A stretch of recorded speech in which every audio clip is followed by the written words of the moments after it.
E para falar um pouco mais sobre a prevenção e também o que causou a chuva, a gente entrevista agora o Dr. Luiz Augusto Machado, doutor em meteorologia, pesquisador do INEP. Tudo bem, doutor? Mais uma vez, bem-vindo aqui à programação da Jovem Pan, ao Jornal da Manhã. Bom, a gente vem desde o fim do ano passado acompanhando tragédias sucessivas, não só no Rio, em São Paulo, tivemos problemas no sul da Bahia, em Minas Gerais também. Eu pergunto, do ponto de vista da meteorologia, o que é possível fazer para alertar antes essas pessoas? Porque as pessoas, muitas, moram em áreas de risco, o que acaba favorecendo essas tragédias. Bem-vindo, doutor. Bom dia a todos. O que eu acho que é bom esclarecer é que, diferentemente da previsão de tempo, essa previsão para as próximas horas, os próximos minutos, se chama previsão imediata, é uma nova ciência, e para que ela seja efetiva, ela precisa de uma certa infraestrutura que seja colocada em prática, né?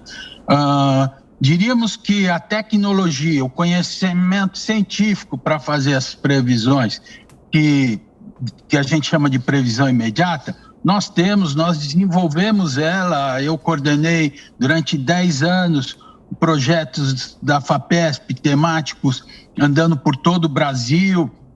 A gente treinou professores, começou cursos, mas para que seja efetiva, precisa haver uma série de mudanças estruturais, né? Então, eu poderia dizer, por exemplo, diferentemente dos Estados Unidos, dos países da Europa, as redes de radares são integradas. Aqui no Brasil, você tem o radar da Força Aérea, você tem o radar do Semadem, você tem o radar da Unesp, você tem o radar da FUNSEMI, você tem o radar... não são integrados, são diferentes instituições responsáveis, e para que isso seja efetivo, esses dados têm que, a princípio, todos correrem para um mesmo domínio, serem tratados e sejam prontos e disponibilizados, né? Nós começamos esse trabalho já há muito tempo. Os radares da Força Aérea hoje estão integrados, juntos com o do Semadem, mas ainda tem muito a ser feito. Do outro ponto de vista, nós também precisamos que o Brasil ele tenha os radares de gerações importantes, que a gente chama de dupla polarização. Eles podem fornecer detalhes importantíssimos para fazer essa previsão imediata, mas hoje eles são usados só como se fosse uma imagem para onde que está indo a chuva, e não calculando algoritmos usando esses dados. Esse seria o segundo ponto. Terceiro ponto que eu vejo é que em termos para você não falhar nos teus avisos, a gente dá muito aviso. Então a gente acaba perdendo um pouco da confiança. Você recebe aviso, vai chover, mas o aviso ele tem que ser dado somente quando é o desastre, para ele ter valor. Quarto ponto, a meteorologia ela é totalmente também desorganizada, né? Ele tem, dentro do federal, tem Semadem, INEMET, CPTEC, tem os núcleos regionais, isso tudo não é integrado de uma forma que torne bastante ativo, como se, por exemplo, é nos Estados Unidos, a NOAA, sim, como é na Alemanha, o Serviço Meteorológico, como é na França. O Brasil, sim, é muito segmentado, né? Claro. Uma outra ponto importante é que a previsão imediata, essa previsão para os avisos, não pode ser de um órgão federal, ele tem que ser dos centros regionais de meteorologia. Esses centros regionais, eles existem, eles são dos estados, centros regionais, mas vivem com bolsista, em poucas condições. São eles que têm que estar próximo do evento, da Defesa Civil Municipal. Eles é que a previsão imediata, ela tem um protocolo. Você tem primeiro 6, 7 horas antes você dá as condições pré-convectivas, o risco que existe. Depois você tem a iniciação do evento, depois quanto intenso ele está, depois para onde que ele está, tem todas essas etapas que tem que ser feito regionalmente. É impossível que um órgão federal, lá em São José dos Campos, vai fazer previsão imediata lá para Fortaleza. O time de Fortaleza, a equipe do Ceará que tem que ser responsável. Então eu vejo essas falhas.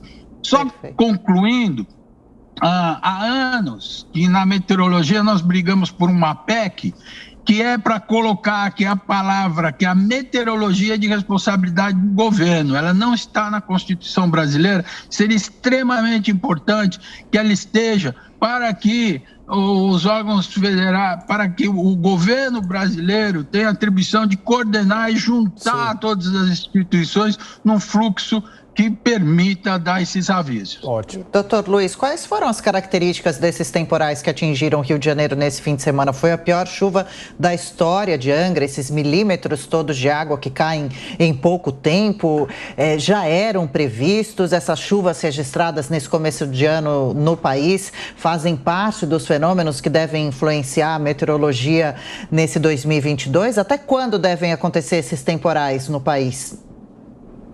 Olha, com o maior uso da Terra de forma irregular, com o aumento da temperatura do planeta, a tendência é cada vez a gente ter mais tempestades severas e essas tempestades causarem desastre, porque tem maior ocupação em regiões que